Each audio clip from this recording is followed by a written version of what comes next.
अस्सलाम वालेकुम। आज का जो हमारा टॉपिक है वो है respiratory system. Respiratory system basically आपके ब्रीदिंग सिस्टम को भी कहते हैं। इसके थ्रू आप ऑक्सीजन को इनहेल करते हो और कार्बन डाइऑक्साइड को बॉडी से रिमूव करते हो। इस प्रोसेस को हम गैसियस एक्सचेंज का प्रोसेस भी बोलते हैं। अब सबसे पहले हम देख लेते हैं कि आपके रिस्पायरेटरी सिस्टम के कौन कौन से पार्ट्स हैं और हमें इन्हें कितनी पार्ट्स में डिवाइड करते हैं। तो हम बेसिकली इसे अपर और लोअर रिस्पायरेटरी ट्रैक में डिवाइड करते हैं। अपर रिस्पायरेटरी ट्रैक में आपका नोज आ जाता है, फेरिक्स आ जाता है, एसोसिएटेड स्ट्रक्चर्स आ जाते हैं उसके। और जो लोअर रिस्पायरेटरी ट्रैक है वो कंसिस्ट करता है लैरिक्स पे, ट्रैकिया पे, ब्रोंकाई पे एंड लंग्स पे। अब ये जो ट्रैकिया है बेसिकली ये जो है आपकी दो पार्ट्स में डिवाइड हो जाती है जिन्हें हम ब्रोंकाइज कहते हैं। अब यही bronchioles smaller respiratory bronchioles and then terminal bronchioles में डिवाइड होते हैं और वो फर्दर सैक लाइक स्ट्रक्चर बनाती हैं जिन्हें हम एल्वियोलाई बोलते हैं। और एल्वियोलाई वो जगह है जहां पर एक्चुअली में गैसियस एक्सचेंज हो रही होती है। अब हम देख लेते हैं कि आपके जो नॉर्मल रिस्पायरेशन है उसका पर्पस क्या है और उसके अंदर कौन कौन से मेन इवेंट्स हैं। अब अगर पर्पस देखें तो पर्पस तो वही है कि ऑक्सीजन का इनटेक करना और कार्बन डाइऑक्साइड को रिमूव करना।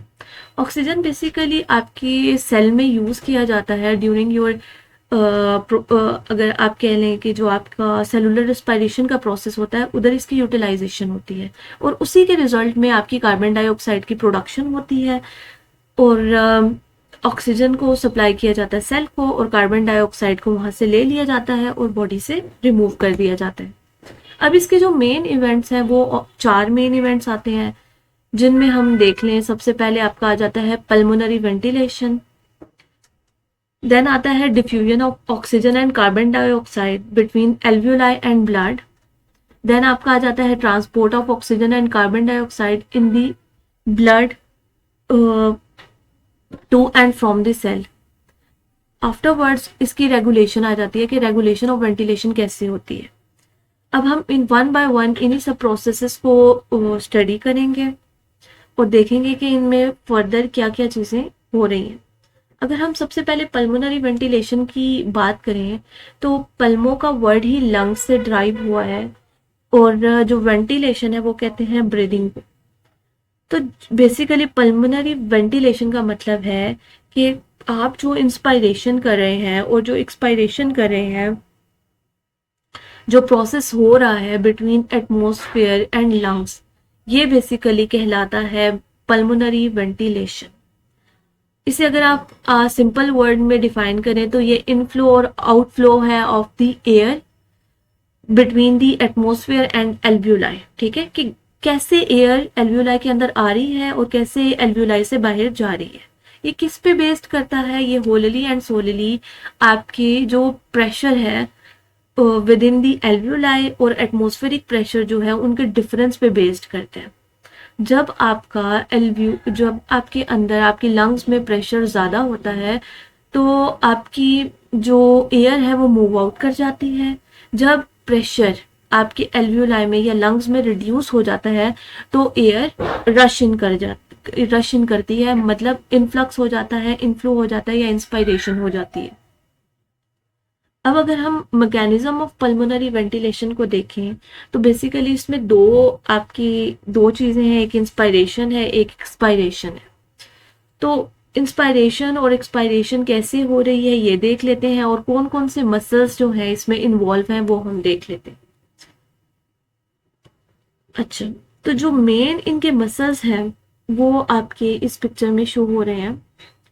एक साइड पे आपको शो हो रहे हैं मसल्स ऑफ इंस्पायरेशन, दूसरी साइड पे आपको शो हो रहे हैं मसल ऑफ एक्सपायरेशन।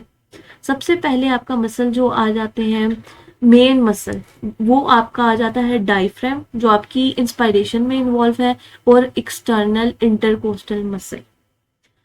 ये आपको डायग्राम में शो हो रहा है। डायफ्राम बेसिकली वो मसल है जो आपकी चेस्ट कैविटी को और एब्डोमिनल कैविटी को सेपरेट करती है। इंटरकोस्टल मसल्स की बात करें तो ये बेसिकली आपकी ये जो रिब्स के दरमियान में स्पेसेस होती हैं उनके मिड में प्रेजेंट होते हैं। अब हम अगर सेरेटस एंटीरियर को देखें तो ये आपके साइड वाले मसल होते हैं। पेक्टोरलिस जो है माइनर और मेजर, ये बेसिकली आपकी शोल्डर वाले मसल्स होते हैं। अब आपका जो स्टर्नोक्लीडोमेस्टॉइड मसल है और स्केलेनीज है, ये दोनों आपकी नेक और ये जो आपकी चेस्ट वगैरह इसके कनेक्टर्स हैं। अब अगर हम मसल ऑफ एक्सपायरेशन को देखें तो इसमें जो मेन मसल है वो आपका आ जाता है इंटरनल इंटरकोस्टल मसल। उसमें एक्सटर्नल इंटरकोस्टल मसल था, इसमें internal intercostal muscle main prime role play कर रहे हैं। उसके अलावा इधर देखें तो external oblique muscle, internal oblique muscle जो कि आपके बेसिकली एब्डोमिनल मसल्स है। फिर आपका आ जाता है ट्रांसवर्स एब्डोमिनस, जो कि आप देख सकते हैं कि आपका मिड में प्रेजेंट है ऑलमोस्ट। रेक्टस एब्डोमिनस, ये आपका बिल्कुल जो स्टर्नम की अलाइन नीचे प्रेजेंट होता है, ये वो मसल। अच्छा, ये तो हमने देख लिए इनके मसल्स। अब हम वापस आ जाते हैं अपने मैकेनिज्म की तरफ। अगर हम इंस्पायरेशन की बात करें तो बेसिकली इंस्पायरेशन के लिए आप क्या चाहिए कि हमें एयर को मूव इन करवाना है इनसाइड द लंग्स। तो अगर मूव इन करवाना है तो हमें थोरेसिक कैविटी का जो एरिया है उसे क्या करना पड़ेगा, उसे इंक्रीज करवाना पड़ेगा, और उस जो लंग्स पे प्रेशर है उसे करवाना पड़ेगा रिड्यूस। अब प्रेशर रिड्यूस करने के लिए और एरिया ऑफ थोरेसिक कैविटी को इंक्रीज करने के लिए बेसिकली क्या होता है, आपका डायफ्राम कॉन्ट्रैक्ट करता है और वो डाउनवर्ड की तरफ मूव कर जाता है। उसके अलावा जो आपके एक्सटर्नल इंटरकोस्टल मसल्स हैं वो भी कॉन्ट्रैक्ट करते हैं और रिब्स को आउटवर्ड की तरफ मूव करवाते हैं, जिसकी वजह से आपका स्टर्नम भी आउटवर्ड मूव करता है और जो लंग्स हैं वो एक्सपेंड कर जाते हैं क्योंकि उन पे प्रेशर जो है अब रिड्यूस हो चुका है। जैसे ही ये थोरेसिक कैविटी में प्रेशर रिड्यूस होता है, जो आउटसाइड एटमॉस्फेरिक एयर है वो आपकी लंग्स के अंदर आना स्टार्ट हो जाती है और आपका इंस्पायरेशन का प्रोसेस हो जाता है। अब एक्सपायरेशन की अगर हम बात करें तो एक्सपायरेशन में बेसिकली आपके ये जो मसल्स हमने अभी पढ़े, ठीक है, इंस्पायरेटरी मसल सारे रिलैक्स कर जाएंगे और जो आपकी जब वो रिलैक्स करेंगे, जैसे डायफ्राम है, जब डायफ्राम रिलैक्स करेगा तो ये अपवर्ड मूव करेगा। जो आपका एक्सटर्नल इंटरकोस्टल मसल है जब वो आपका रिलैक्स करेगा तो आपका रिब्स भी डाउनवर्ड मूव करेगा, स्टर्नम भी डाउनवर्ड की तरफ मूव करेगा। तो आपकी जो लंग्स है बेसिकली उस पर प्रेशर बिल्डअप हो जाएगा और लंग्स बेसिकली कॉन्ट्रैक्ट हो जाएंगी। लंग्स जब कॉन्ट्रैक्ट होंगी तो आपकी जो इंट्रा एल्व्यूलर और इंट्रा थोरेसिक प्रेशर है वो भी इंक्रीज हो जाएगा और जो एल्व्यूलर प्रेशर है वो almost 760 to 762 mm of Hg हो जाता है। और फिर जो ड्यूरिंग दैट प्रोसेस आपकी जितनी भी एयर है वो मूव आउट कर जाती है लंग से और आपकी एक्सपायरेशन कंप्लीट हो जाती है। इस प्रोसेस में आपका बेसिकली जो कार्बन डाइऑक्साइड है उसे एयर के थ्रू बॉडी से रिमूव कर दिया जाता है। ये बेसिक था आपका mechanism of the pulmonary ventilation. अब हम ना देखेंगे कि आपकी जो लंग्स की वॉल्यूम कौन से हैं और लंग्स की कैपेसिटीज कौन सी हैं। मतलब ड्यूरिंग इंस्पायरेशन और एक्सपायरेशन आप कितना वॉल्यूम इनहेल करते हो या एक्सहेल करते हो, फोर्सफुल इंस्पायरेशन और एक्सपायरेशन में कितना इनहेल या एक्सहेल करते हो। तो सबसे पहले जो आ जाता है आपके वॉल्यूम की अगर हम बात करें तो उसमें आपका आ जाता है टाइडल वॉल्यूम। टाइडल वॉल्यूम वो वॉल्यूम है जो कि आप एक नॉर्मल इंस्पायरेशन या एक्सपायरेशन में ब्रीद इन या ब्रीद आउट करते हो, वो वॉल्यूम होता है 500 ml। अब अगर हम इंस्पायरेटरी रिवर्स वॉल्यूम की बात करें तो ये वो वॉल्यूम है जो कि आप फोर्सफुल इंस्पायरेशन के दौरान क्या करते हैं, इनहेल करते हैं beyond that of tidal volume. और ये कितना है, ये आपकी जो वॉल्यूम है वो ऑलमोस्ट 3000 ml तक हो सकता है। एक्सपायरेटरी रिवर्स वॉल्यूम कौन सा है, ये वो एक्स्ट्रा अमाउंट ऑफ एयर है जो कि आप फोर्सफुल एक्सपायरेशन के दौरान रिमूव करते हो अपने लंग्स से, और ये आपकी आ जाती है 1100 ml। रेजिडुअल वॉल्यूम की बात करें तो जब आप फोर्सफुल इनहेलेशन के बाद फोर्सफुल एक्सपायरेशन करते हो तब जो आपका वॉल्यूम लंग्स के अंदर बच जाता है उसे बेसिकली हम कहते हैं रेजिडुअल वॉल्यूम। और वो आपका आ जाता है 1200 ml। अब जो हमने देखनी है वो हमने देखनी है पल्मोनरी कैपेसिटीज। बेसिकली दो से ज्यादा जब हम पल्मोनरी वॉल्यूम्स को ऐड अप करते हैं, सम करते हैं, तो आपके पास पल्मोनरी कैपेसिटीज आ जाती हैं। जैसे सबसे पहले आपकी आती है inspiratory capacity. Inspiratory capacity basically क्या शो करती है, ये आपकी इंस्पायरेटरी एबिलिटी ऑफ लंग को शो करती है कि वो उसकी कितनी एबिलिटी है मैक्सिमली इंस्पायर करने की।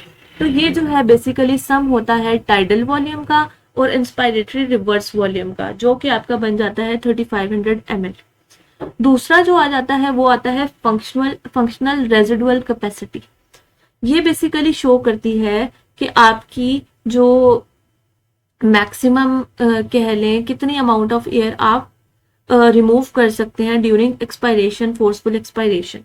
तो ये जो है बेसिकली ये सम होता है आपके रेजिडुअल वॉल्यूम का और आपकी एक्सपायरेटरी रिवर्स वॉल्यूम का, जो कि एड अप होके 2300 ml बन जाता है। उसके बाद आ जाती है आपकी वाइटल कैपेसिटी। ये वाइटल कैपेसिटी वो मैक्सिमम अमाउंट ऑफ एयर है जो कि पर्सन क्या कर सकता है, फोर्सफुल एक्सपेल कर सकता है आफ्टर डीप इंस्पायरेशन।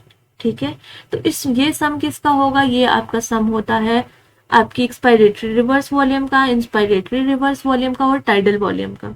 तो ये टोटल आपका बन जाता है 4600 ml।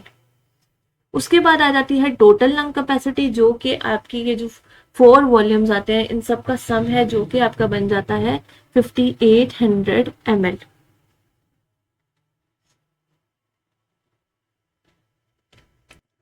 और यही बेसिकली वो कैपेसिटी आपके लंग्स की कि जिसमें वो मैक्सिमली इंस्पायर्ड भी कर सकती है और मैक्सिमली इंस्पायर्ड भी कर सकती है और एक्सपायर्ड भी कर सकती है। उसके बाद आपका आ जाता है मिनट रिस्पायरेटरी वॉल्यूम। अब इसमें हम क्या करते हैं कि 1 मिनट में आप कितना वॉल्यूम जो है एयर का वो आप इंस्पायर या एक्सपायर कर रहे हैं, उसे हम जब 1 मिनट के अकॉर्डिंग डिफाइन करते हैं तो वो आपका बन जाता है मिनट रिस्पायरेटरी वॉल्यूम। इसमें जितना भी आपका रिस्पायरेटरी रेट आता है 1 मिनट में, उसे हम मल्टीप्लाई कर देते हैं टाइडल वॉल्यूम से, तो आपके पास बेसिकली मिनट रिस्पायरेटरी वॉल्यूम आ जाता है। उसके बाद आता है फोर्स एक्सपायरेटरी वॉल्यूम इन 1 सेकेंड। तो इसमें बेसिकली हम देखते हैं कि फोर्सफुल एक्सपायरेशन के फर्स्ट सेकंड में कितना वॉल्यूम आपने एक्सपायर किया है। और ये बेसिकली डायग्नोसिस के लिए यूज होता है, जिसमें आपकी बहुत सारी लंग्स कंडीशन आ जाती है जैसे एम्फिसीमा, एज्मा। इन सब में जो है ये इंपॉर्टेंट रोल प्ले करता है FEV1 की वैल्यू। और ये कितनी होती है, ये आपकी 80 to 90% of the vital capacity होती है। और अगर हम बात करें तो अगर आपकी वाइटल कैपेसिटी 4600 है तो उसका 3680 फिर आपका बन जाएगा FEV1, that is of 80 to 90% of the vital capacity. अच्छा, उसके बाद हमने ये देखना है कि ये जो बेसिकली जो डिफरेंट फैक्टर्स हैं, एज है, एक्सरसाइज है, ये फिजियोलॉजिकल जो वेरिएशंस हैं वो कैसे वाइटल कैपेसिटी को इफेक्ट करती हैं। तो इसमें एज बहुत मैटर करती है। जैसे चाइल्डहुड और एडल्ट में जो है वाइटल कैपेसिटी कम होती है as compare to adults. Gender की बात करें तो फीमेल्स में जो है वो वाइटल कैपेसिटी 20% लेस होती है देन मेल्स। इसी तरह हाइट अगर देखें तो ज़्यादा हाइट है तो ज़्यादा कैपेसिटी होगी। अगर कोई पर्सन रेगुलर एक्सरसाइज करता है, कोई एथलीट है, तो उसकी वाइटल कैपेसिटी इम्प्रूव्ड होगी, बेटर होगी as compare to a non exercised person जो कि एथलीट नहीं है। पोजीशंस की बात करें तो आपकी स्टैंडिंग में जो वाइटल कैपेसिटी है वो इंक्रीज होती है एज कम्पेयर टू लाइंग और स्लीपिंग पोजीशन। उसके अलावा अगर प्रेगनेंसी और लैक्टेशन की बात करें तो वाइटल कैपेसिटीज बेसिकली डिक्रीज हो जाती हैं ड्यूरिंग दैट फेज। अच्छा, उसके बाद हमने देखना है कि आपकी जो डिफ्यूजन हो रही है गैसेस की थ्रू द रेस्पिरेटरी मेम्ब्रेन वो कैसे हो रही है और उसके लिए कौन कौन से फैक्टर इन्वॉल्व है। तो बेसिकली जो आपकी डिफ्यूजन का प्रोसेस हो रहा है वो बेसिकली ये गैशियस एक्सचेंज है वो एल्वियोलाई और आपके जो ब्लड है उसके दरमियान में होता है। अब बेसिकली ये जो गैशियस एक्सचेंज हो रहा है ये किस पे बेस्ड कर रहा है? ये बेस्ड कर रहा है डिफ्यूजन के प्रोसेस पे।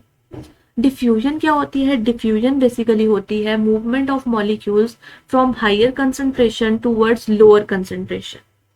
तो अब अगर तो क्योंकि ये जो गैशियस एक्सचेंज आपकी बॉडी में होना है ये डिपेंड ही डिफ्यूजन पे कर रहा है। तो अगर दोनों जो भी कंपार्टमेंट्स हैं अगर उनमें प्रेशर डिफरेंस सेम है या कंसंट्रेशन डिफरेंस सेम है तो डिफ्यूजन नहीं होगी। डिफ्यूजन तभी होगी जब एक जगह पे ज्यादा अमाउंट होगी और दूसरी जगह पे कम अमाउंट होगी उस पर्टिकुलर चीज की। ठीक है, तो बेस्ड ऑन दैट फिनोमेना आपकी बॉडी में ये जो है ऑक्सीजन और कार्बन डाइऑक्साइड जो है मूव करते हैं और इनका ये जैसे कि ऑक्सीजन को एल्वियोलाई से ट्रांसफर कर दिया जाता है सेल तक और कार्बन डाइऑक्साइड को सेल से लेकर ट्रांसफर कर दिया जाता है एल्वियोलाई तक, सो दैट वो बॉडी से रिमूव हो सके। और ये जितने भी ये पैसेज या पाथवेज को फॉलो करते हैं उस सब पाथवे में बेसिकली डिफ्यूजन का प्रोसेस ही इन्वॉल्व है। तो अब इनकी गैशियस एक्सचेंज को या इस डिफ्यूजन को पढ़ने से पहले हम देख लेते हैं कि बेसिकली आपका रिस्पायरेटरी यूनिट कौन सा है और रिस्पायरेटरी मेम्ब्रेन किन चीज़ों पे कंसिस्ट करती है। तो बेसिकली रिस्पायरेटरी यूनिट जैसे कि हमने पहले डिस्कस किया था कि जो जहाँ पर आपका रिस्पायरेशन ये जो गैशियस एक्सचेंज का प्रोसेस है हो रहा होता है वो आपकी बेसिकली एल्वियोलाइज है। बेसिकली जो आपकी टर्मिनल ब्रोंक्यूल्स हैं वो फर्दर रिस्पायरेटरी ब्रोंक्यूल्स में डिवाइड होते हैं, वो फर्दर रिस्पायरेटरी डक्ट्स बनाते हैं और आगे पाउचेस से बना रहे होते हैं। इन्हीं पाउचेस को बेसिकली हम क्या कहते हैं? इन पाउचेस को हम कहते हैं एल्वियोलाइज। एल्वियोलाइज जो है, अब एल्वियोलाई जो है आपके 300 मिलियन तक आपके लंग्स में प्रेजेंट होते हैं। इनके डायमीटर की बात करें तो 0.2 mm तक इनका डायमीटर होता है। अब जो रिस्पायरेटरी यूनिट है आपका वो alveoli, alveolar duct, alveolar sac पे कंसिस्ट करता है। इधर बीच में एक वर्ड लिखा हुआ है एट्रिया। एट्रिया बेसिकली आपके एल्वियोलाइज को ही बोलते हैं। ठीक है, तो ये बेसिकली आपका वो जगह है जहां पर आपका गैशियस एक्सचेंज हो रहा होता है। अब उसके बाद हम देख लेते हैं रिस्पायरेटरी मेम्ब्रेन कि रिस्पायरेटरी मेम्ब्रेन जहां पर गैशियस एक्सचेंज होगी वो किन किन चीजों पे कंसिस्ट कर रही है। अब असल में हमने करवाना क्या है कि ऑक्सीजन जो आपके एल्वियोलाई के अंदर आएगा उसे हमने ब्लड में ट्रांसफर करना है। तो बेसिकली ये जो ब्लड और आपके एल्वियोलर डक्ट के दरमियान में जितनी भी स्पेस है वो आपकी होती है रिस्पायरेटरी मेम्ब्रेन। अब हम देख लेते हैं कि रिस्पायरेटरी मेम्ब्रेन में या पल्मोनरी मेम्ब्रेन में कौन कौन सी चीजें इंक्लूड है। सबसे पहले जो रिस्पायरेटरी मेम्ब्रेन की लेयर आती है वो आती है फ्लूइड और सर्फेक्टेंट की लेयर, जिसे यहाँ पर मेंशन किया हुआ है water and surfactant. Basically surfactant आपके वो मटेरियल्स होते हैं जो कि आपकी इंटरफेशियल टेंशन को रिड्यूस करते हैं और किसी भी चीज को डिफ्यूज होने में हेल्प आउट करते हैं। ठीक है, तो यहाँ पर इनका क्या काम है? यहाँ पर बेसिकली लंग्स के एल्वियोलाई के अंदर एक लेयर होती है वाटर की और सर्फेक्टेंट की, वो हेल्प करती है ऑक्सीजन को डिफ्यूज होने में एपिथेलियम में। ठीक है, तो ये उसे बाइंड करेगी ताकि वो इजीली डिफ्यूज हो सके into the epithelial layer. Second layer आ जाती है एल्वियोलर एपिथेलियल लेयर जो कि बेसिकली जो कि आप एल्वियोलाई के सेल्स हैं। ठीक है, उसके बाद एल्वियोलर लेयर को सपोर्ट करती है उसकी बेसमेंट मेम्ब्रेन लेयर। देन आपकी आ जाती है interstitial space. Interstitial space basically आपके दो सेल्स के दरमियान वाली स्पेस को हम बोलते हैं, या खाली इंटरस्टिशियल बेसिकली खाली जगह को बोलते हैं। तो एल्वियोलाई के बाहर और जो ब्लड वेसल्स हैं और एल्वियोलाई उनके दरमियान में स्पेस है जिसे हम इंटरस्टिशियल स्पेस बोल रहे हैं, जिधर क्या प्रेजेंट होता है, जिधर इंटरस्टिशियल फ्लूइड भी प्रेजेंट होता है। उसके बाद आ जाती है आपकी कैपिलरी बेसमेंट मेम्ब्रेन और उसके ऊपर जो लेयर आ जाती है, जो आपकी लास्ट लेयर है, वो आ जाती है आपकी इंडोथेलियल लेयर ऑफ कैपिलरीज। ठीक है, कैपिलरीज की सेल की लेयर और उससे पहले उसकी बेसमेंट लेयर। तो अब ऑक्सीजन मॉलिक्यूल ने अगर ट्रांसफर होना है तो उसने 1 by 1 इन सब लेयर्स को क्रॉस करना होगा, देन ही वो ब्लड के अंदर एंटर करेगा। ये जो रिस्पायरेटरी मेम्ब्रेन है, इसकी थिकनेस की अगर बात करें तो ये 0.2 माइक्रोमीटर से लेकर 0.6 माइक्रोमीटर तक हो सकती है। अब जो गैशियस एक्सचेंज है वो यहीं पे होगा, और इन्हीं के बेसिकली इधर ही जो कंसंट्रेशन डिफरेंस है उसी की बेसिस पे डिफ्यूजन का प्रोसेस होगा। सबसे पहले हम देख लेते हैं डिफ्यूजन ऑफ ऑक्सीजन। अब देखिए, आपने बात भी याद रखना है कि सबसे पहले आपके ऑक्सीजन ने जाना है एल्वियोलाई से कैपिलरी के अंदर। कैपिलरीज से वो किधर जाएगा? कैपिलरीज से वो वीनस सर्कुलेशन का कैपिलरीज से, क्योंकि लंग्स की कैपिलरीज हैं, तो ये फिर फर्दर कहाँ भेजी जाएगी? ये आपके हार्ट में भेजी जाएगी सप्लाई। हार्ट से फिर ये आपकी पूरी बॉडी में ट्रांसपोर्ट किया जाएगा ब्लड, और उस ट्रांसपोर्टेशन के दौरान ये कहाँ कहाँ जाएगा? ये बेसिकली ब्लड से मूव करेगा इंटरस्टिशियम में, और इंटरस्टिशियम से मूव कर जाएगा आपके सेल और टिश्यूज में। ठीक है, और यही पाथवे अगर रिवर्स कर दें तो वो कार्बन डाइऑक्साइड के लिए होगा, कि वहाँ आपके टिश्यूज और सेल्स में बेसिकली आपका क्या बनेगा? कार्बन डाइऑक्साइड, जो इंटरस्टिशियम में मूव करेगा, इंटरस्टिशियम से वो कैपिलरीज में मूव करेगा, कैपिलरीज से फिर वो ब्लड के थ्रू कहाँ आएगा? वो एल्वियोलाई में आएगा, और एल्वियोलाई से फिर वो एल्वियोलाई में डिफ्यूज होने के बाद मूव आउट कर जाएगा लंग से। ठीक है, तो सबसे पहले डिफ्यूजन कहाँ होगी? Diffusion of oxygen from alveolus into the pulmonary blood. ठीक है, सबसे पहले ऑक्सीजन ने कहाँ ट्रांसफर होना है? ऑक्सीजन ने ट्रांसफर होना है एल्वियोलाई से आपकी पल्मोनरी ब्लड में। अब पार्शियल प्रेशर जो ऑक्सीजन का एल्वियोलाई के अंदर होता है इंस्पायरेशन के बाद, वो ऑलमोस्ट हो जाता है 104 mm ऑफ Hg, जबकि जो पार्शियल प्रेशर वीनस ब्लड में कैपिलरीज के अंदर जो है ऑक्सीजन का, वो कितना होता है? 40 mm ऑफ Hg। तो अब देखिए, बहुत ज्यादा डिफरेंस है कंसंट्रेशन ग्रेडियंट का, तो इजीली ऑक्सीजन मूव करना स्टार्ट कर देगा फ्रॉम हायर कंसंट्रेशन, यानी कि from alveoli into the capillaries. ठीक है, जिधर उसकी कंसंट्रेशन लो है। तो अब यहाँ पर फिर गैशियस एक्सचेंज हो जाएगा। उसके जो इसका प्रेशर डिफरेंस आता है वो आता है 64 mm ऑफ Hg। उसके बाद कैपिलरी में आ गया, कैपिलरी से ये फिर कहाँ जाएगा?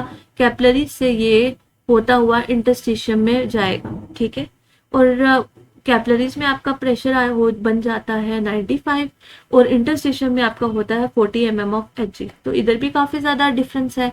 तो फिर ऑक्सीजन आपकी कैपिलरीज को छोड़ के मूव कर जाता है इनटू द इंटरस्टिशियम। अब इंटरस्टिशियम से उसने जाना है सेल में। सेल के अंदर ऑक्सीजन का लेवल होता है 23 mm ऑफ Hg, और आउटसाइड इंटरस्टिशियम में 40 mm ऑफ Hg है। तो इजीली फिर ऑक्सीजन आपके इंटरस्टिशियम को छोड़ के मूव कर जाएगा इनटू द सेल। ठीक है, जहां उसने अपना फंक्शन परफॉर्म करना है। उसके बाद देख लेते हैं डिफ्यूजन ऑफ कार्बन डाइऑक्साइड।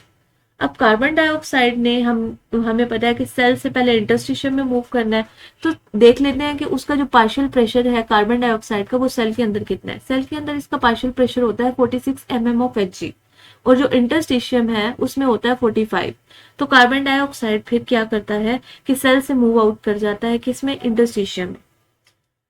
उसके बाद इंटरस्टिशियम से उसने कैपिलरी में मूव करना होता है। अब इंटरस्टिशियम में उसका होता है 45 mm ऑफ Hg, जबकि कैपिलरीज में होता है 40 mm ऑफ Hg। तो फिर डिफ्यूजन हो जाएगी। आफ्टरवर्ड्स जो है वो एल्वियोलाई के पास आता है। जो आपकी कैपिलरीज हैं उनमें उसका प्रेशर होता है 40 जो आपकी कैपिलरीज होती हैं उनमें उसका प्रेशर होता है 45, और जो एल्वियोलाई होता है उसके अंदर होता है 40 mm ऑफ Hg। तो बेस्ड ऑन दैट वो फिर डिफ्यूज हो जाता है इनटू दी एल्वियोलाई, और फिर आपकी एक्सपायरेशन हो जाती है। अब हम देख लेते हैं कि वो कौन कौन से फैक्टर हैं जो कि आपकी ये जो प्रोसेस चल रहा है, ठीक है, ये जो रिस्पायरेशन का प्रोसेस है इसे इंक्रीज या डिक्रीज कर सकते हैं। ठीक है, तो इसमें सबसे पहले आपका है thickness of respiratory membrane. Thickness of respiratory membrane, ये जो रिस्पायरेटरी मेम्ब्रेन हमने ये जो 7 to 8 कंपोनेंट्स पढ़े, अगर तो ये थिकनेस हो जाएगी इंक्रीज, ठीक है, तो ऑब्वियसली ऑक्सीजन को उसे क्रॉस करने में ज्यादा टाइम लगेगा। अगर ज़्यादा टाइम लगेगा तो डिफ्यूजन का प्रोसेस स्लो डाउन हो जाएगा। तो बेसिकली जो थिकनेस है आपकी रिस्पायरेटरी मेम्ब्रेन की वो इनवर्सली प्रोपोर्शनल है to that of the gaseous exchange और डिफ्यूजन। ठीक है, और अगर रिस्पायरेटरी मेम्ब्रेन की थिकनेस कम होगी तो उतनी ज़्यादा डिफ्यूजन होगी, उतनी क्विक डिफ्यूजन होगी, उतना ज़्यादा आपका गैसियस एक्सचेंज का प्रोसेस इंक्रीज हो जाएगा। Surface area of respiratory membrane, surface area की बात करें तो जितना ज़्यादा सरफेस एरिया होगा उतना आपके ऑक्सीजन के ऑक्सीजन या कार्बन डाइऑक्साइड या जो भी गैस कह लें वो क्या करेगी, उतना ज़्यादा उससे एरिया मिल जाएगा मूव इन और मूव आउट होने का। तो गैसियस एक्सचेंज का प्रोसेस या डिफ्यूजन का प्रोसेस इंक्रीज हो जाता है by increasing the surface area. उसके बाद आता है डिफ्यूजन कोफिशिएंट ऑफ गैस। अगर डिफ्यूजन कोफिशिएंट ऑफ गैस की हम बात करें तो बेसिकली आपका ये डायरेक्टली प्रोपोर्शनल होता है। जितना ज़्यादा आपका डिफ्यूजन कोफिशिएंट होगा उतना ज़्यादा आपका क्या होगा, उतना ज़्यादा आपका रेट ऑफ डिफ्यूजन इंक्रीज करेगा। अब जो आपकी डिफ्यूजन हो रही होती है वो डायरेक्टली प्रोपोर्शनल होती है सॉल्युबिलिटी ऑफ गैसेस के और इन्वर्सली प्रोपोर्शनल होती है उनके मॉलिक्यूलर वेट पे। अगर किसी गैस का मॉलिक्यूलर वेट ज़्यादा है तो वो फिर क्या होगी, उसकी डिफ्यूजन कम होगी। लेकिन अगर उसका मॉलिक्यूलर वेट कम है और सॉल्युबिलिटी ज़्यादा है तो वो इजी डिफ्यूजन हो जाएगी। ठीक है, और यही रीज़न है कि आपके जो कार्बन डाइऑक्साइड है वो ऑक्सीजन से ज़्यादा फास्ट मेम्ब्रेन्स में मूव करता है, और ऑक्सीजन को और नाइट्रोजन को कंपेयर करें तो oxygen as compare to nitrogen ज़्यादा फास्ट डिफ्यूज होता है। प्रेशर डिफरेंस की बात करें तो प्रेशर डिफरेंस बहुत इंपॉर्टेंट रोल प्ले करता है। अगर प्रेशर डिफरेंस नहीं होगा तो आपका गैसियस एक्सचेंज नहीं होगा। जितना ज़्यादा प्रेशर डिफरेंस होगा उतना ज़्यादा क्विक डिफ्यूजन होगा और आपका जो है इजीली डिफ्यूजन हो जाएगा। अच्छा, उसके बाद जो है हमने देखना है कि ये जो आपकी ट्रांसपोर्ट ऑफ ऑक्सीजन और कार्बन डाइऑक्साइड है ये किस तरह से हो रही है, ये कौन इन्हें लेके जा रहा है और कौन इनको वापस लेके आ रहा है। अगर हम ऑक्सीजन की बात करें तो ऑक्सीजन दो तरह से ट्रांसपोर्ट की जाती है। एक तो वो डिजोल्व होकर जो आपका प्लाज्मा होता है उसमें डिजोल्व होकर ट्रांसपोर्ट की जाती है। सेकेंडली वो हीमोग्लोबिन के साथ बाइंड करती है और फिर आपकी ट्रांसपोर्ट की जाती है। 97% अगर हम ऑक्सीजन की बात करें तो वो हीमोग्लोबिन के साथ बाइंड होकर ट्रांसपोर्ट होती है और जो 3% है वो आपका डिजोल्व हो जाता है प्लाज्मा में। अब अगर हम हीमोग्लोबिन की बात करें तो हीमोग्लोबिन बेसिकली आपका वो मॉलिक्यूल है जो कि कहाँ प्रेजेंट होता है, आपके रेड ब्लड सेल्स के अंदर प्रेजेंट होता है। इसमें आपकी 4 जो है ग्लोब्युलिन चेन लगी होती हैं, उनके ऊपर आयरन होता है। अब ये आयरन बेसिकली बाइंड करता है ऑक्सीजन को, और आपका जब भी पार्शियल प्रेशर ऑफ ऑक्सीजन किसी जगह पे ज़्यादा होता है तो हीमोग्लोबिन ऑक्सीजन को बाइंड करना स्टार्ट कर देता है। अब ऑक्सीजन को वो जितना ज़्यादा बाइंड करेगा वो इसकी एबिलिटी पे डिपेंड करता है कि इसमें आयरन की कंसंट्रेशन कंप्लीट है या नहीं है। ठीक है, सेकेंडली जो आपके पास ऑक्सीजन और हीमोग्लोबिन को बाइंड करने के बाद स्ट्रक्चर बनता है उसे हम बोल देते हैं ऑक्सी हीमोग्लोबिन। और ये जो ऑक्सी हीमोग्लोबिन है, जहाँ पर जैसे कि आपकी सेल और टिश्यू में ऑक्सीजन का लेवल कम हो जाता है तो जैसे ये सेल और टिश्यू के पास जाएगा ये वहां पर जाके रिवर्स रिएक्शन हो जाएगा और हीमोग्लोबिन ऑक्सीजन को रिलीज कर देगा। तो ये wholly and solely partial pressure of oxygen पर डिपेंड करता है। नेक्स्ट आपका आ जाता है कि आपका transport of carbon dioxide. Carbon dioxide जो है आपकी जो ऑक्सीडेटिव फॉस्फोराइलेशन का प्रोसेस है या सेलुलर रिस्पायरेशन है उसके रिजल्ट में बनता है। और ये जो है अगर हम नॉर्मल सर्कमस्टांसेस में देखें तो आपका 100 ml में ऑलमोस्ट 4 ml तक आपकी जो होती है कार्बन डाइऑक्साइड जो है प्रेजेंट होती है डीऑक्सीजनेटेड ब्लड में। अब ये जो इसकी ट्रांसपोर्टेशन है 7% इसकी ट्रांसपोर्टेशन होती है प्लाज्मा में डिसॉल्व होकर, 23% होती है हीमोग्लोबिन के साथ बाइंड करके और 70% होती है in the form of bicarbonate ion. अब अगर हम ट्रांसपोर्ट को देखें प्लाज्मा में डिसॉल्व होकर तो बेसिकली ये ऑलमोस्ट अगर आप देखें तो जस्ट आपकी 3% जो है वो इस 7% जो है आपकी इस फॉर्म में ट्रांसपोर्ट की जाती है। अब ये अगर हम वीनस ब्लड में आपका partial pressure of oxygen carbon dioxide को और आर्टीरियल ब्लड में कंपेयर करें तो वीनस ब्लड में 45 होता है, आर्टीरियल ब्लड में आपका 40 होता है। अगर हम इनका डिफरेंस देख लें तो ये आपका ऑलमोस्ट 2.7 ml पर डेसीलीटर डिफरेंस इनका आता है, दैट इज योर 2.7%। तो इसका मतलब ये है कि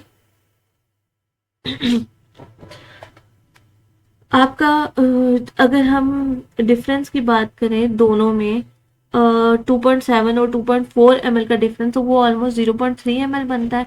यानी कि आपका जो कार्बन डाइऑक्साइड की अगर बात करें 100 ml में, तो 100 ml में वो आपका टोटल कितना बन जाएगा, वो आपका 7% बन जाएगा, जो कि प्लाज्मा में डिसॉल्व होकर ट्रांसपोर्ट किया जाता है।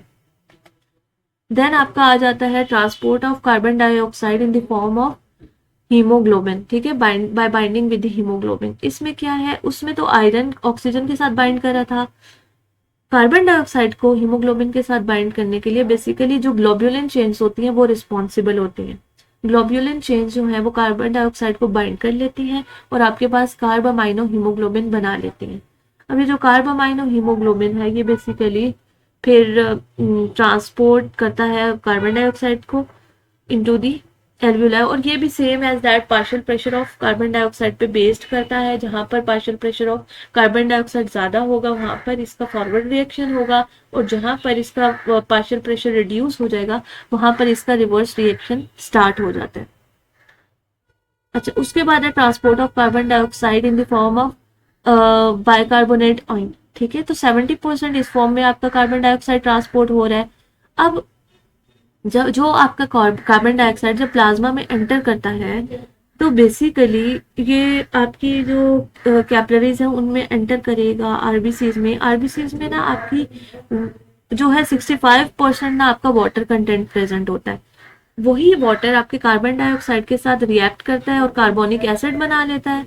अब ये जो कार्बोनिक एसिड है ये आपका कार्बोनिक एनहाइड्रेज एंजाइम की प्रेजेंस में ये रिएक्शन होता है, ठीक है। अब वो जो आपका बना जो आपका प्रोडक्ट बना वो बेसिकली H पॉजिटिव आयन और आपका जो बाइकार्बोनेट आयन है उसे रिलीज करता है। अब ये बाइकार्बोनेट आयन आरबीसी से मूव आउट कर जाता है और प्लाज्मा में चला जाता है, और ड्यूरिंग दैट प्रोसीजर उसकी रिप्लेसमेंट में chloride ion inside the RBC move कर जाते हैं ताकि बैलेंस क्रिएट रह सके, ठीक है। अभी आप देख सकते हैं कि पिक्चर इसमें आपको क्लियरली शो कर रही है कि ये कैसे जो है कार्बन डाइऑक्साइड और ऑक्सीजन एल्वियोलाई में और आपके ब्लड में ट्रांसपोर्ट किए जाते हैं। अच्छा, और ये जो बेसिकली हमने अभी देखा कि बाइकार्बोनेट और क्लोराइड शिफ्ट हो रही है, इसे हम बाइकार्बोनेट क्लोराइड शिफ्ट फिनोमेना भी बोलते हैं, ठीक है। नेक्स्ट लेक्चर में हम इसके देखेंगे कि रेगुलेशन ऑफ रेस्पिरेशन कैसे होती है।